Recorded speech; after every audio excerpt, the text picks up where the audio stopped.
Before you change microstepping, check current setting first.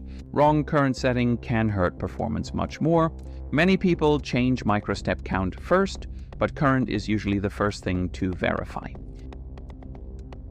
Start with the motor datasheet. In this example, the rated phase current is 4.2 amps. At low speed, torque roughly follows current, so if current is set too low, torque margin drops fast. But heat rises with the square of current, so pushing current too high increases heating much faster. That is why one current ratio tells two stories. Torque changes roughly linearly, but copper loss does not. And do not confuse peak current with RMS current. That mistake can easily lead to the wrong driver setting. Set current correctly first. Next, why aggressive acceleration causes missed steps.